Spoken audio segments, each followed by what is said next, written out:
রাধে রাধে বন্ধুরা, শুভ সকাল। সকালবেলায় ছেলেকে খাইয়ে পরিষ্কার করে দিয়ে চলে এসেছি আমার ব্রেকফাস্টটা বানিয়ে নিতে।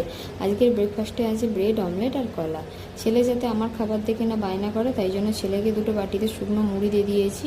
তারপর আমি আমার খাবারটা খেয়ে নিয়েছি। এইটা খেতে খেতে ওর আমার খাবার কমপ্লিট হয়ে যাবে। ছেলেকে আজকে স্নান করিয়ে দিয়ে ঘুম পাড়িয়ে দিয়েছিলাম। তার আগেই ছেলের খাবারটা আর আমাদের ভাতটা বসিয়ে দিয়ে গিয়েছিলাম। এসে দেখি গ্যাসটা নিভে গেছে। আমি প্রথমে ভেবেছিলাম হয়তো হাওয়াতে বন্ধ হয়ে গেছে, কিন্তু না, গ্যাস শেষ হয়ে গেছে। তারপরেই বরকে ফোন করলাম। বর যে গ্যাস দিয়ে যায় তাকে ফোন করতে বললো, আধ ঘন্টার মধ্যে দিয়ে যাবে। তো যাই হোক, আধ ঘন্টা আস্তে আস্তে আমার এদিকের অনেক কাজ সারা হয়ে যাবে। তাই ভাবলাম সবজিটা আগে কেটে ঘরটা একটু মুছে নিই, তারপরে এদিকে রান্না। আমাদের জীবনে এরকম অনেক মানুষ আছে যাদেরকে বাইরে থেকে দেখলে মনে হয় খুবই বন্ধুত্বপূর্ণ, খুবই ভালো, কিন্তু ভেতর থেকে তাদের মনটা এরকমই কুৎসিত, এরকমই খারাপ। ঠিক এই আলুটার মতন। প্রথমে আলুটা দেখে বাইরে থেকে বোঝাই যায় না যে এরকম পচা হবে, কিন্তু ভেতরে ছাড়াতে দেখি পুরো আলুটাই খারাপ। তোমাদের জীবনেও কি এরকম মানুষ আছে? আমার জীবনে তো অনেক রয়েছে। তো সেই মানুষগুলোকে বাদ দিয়ে চলতে হবে, ঠিক এই আলুটার মতন। যদি তোমাদের জীবনেও এরকম কেউ থাকে, কমেন্টে কিন্তু অবশ্যই জানিও। তো এখানে সবজিগুলো আমার কাটা হয়ে গেছে।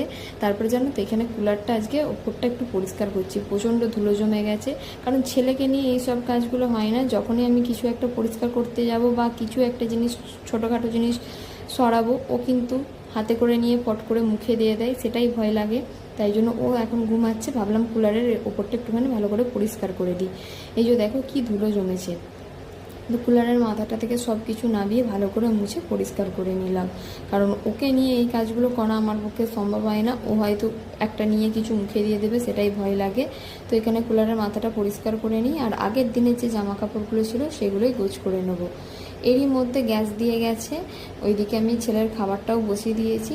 যেহেতু অনেকটা দেরি হয়ে গেছে, তাই ভাবলাম ছেলের খাবারটা আজকে প্রেসারে বসিয়ে দিই। আর এই যে দেখো, আগের দিনে জামা কাপড়গুলো রয়েছে, সেইগুলোই সব গোছ করে নিচ্ছি। এখানে সব গোছ করে ভালো করে রাখি, আর আমার ছেলে একটা একটা করে উঠে ঘেঁটে ফেলে। তো যাই হোক, ও ঘুমানোর মধ্যে আমার এদিকে সব কিছু কাজ প্রায় সারা হয়ে গেছে। ও ঘুম থেকে উঠলেই ওকে আগে খাইয়ে দেবো। আর এই যে দেখো, প্রেসারে খাবারটা বসিয়ে দিয়েছি। প্রেসারের খাবারটা তাড়াতাড়ি হয়ে যাবে, নাহলে ওতে সসপ্যানে করলে অনেকটা দেরি হতো। বেশিরভাগই আমি সসপ্যানে করি, কিন্তু আজ দেরি হয়ে গেছে বলে প্রেসারে করছি। এই যে ছেলের জন্য আজকে বানিয়েছি খিচুড়ি। চলো ছেলেকে খাইয়ে দিই, তারপর হচ্ছে যে নিজের কাজগুলো সারবো।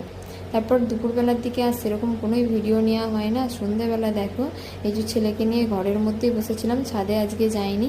ছেলের এই খেলনা রাখার জায়গাটা একটা ডামেতে সব জড়ো করে রাখি, নাহলে তো এদিক ওদিক ছড়িয়ে থাকে। তাই ছেলেই ছড়া করেছে বলে ছেলেকেই বলছি, তুই একটা একটা করে তোল। ওকে একটা একটা করে বলছি, ও দেখো কি সুন্দর একটা একটা করে গোছ করে রাখছে। তো আজকের ভিডিওটা এইটুকুনি। ভালো লাগলে একটা লাইক করে কমেন্ট করে যেও। দেখা হচ্ছে নেক্সট কোনো ভিডিওয়।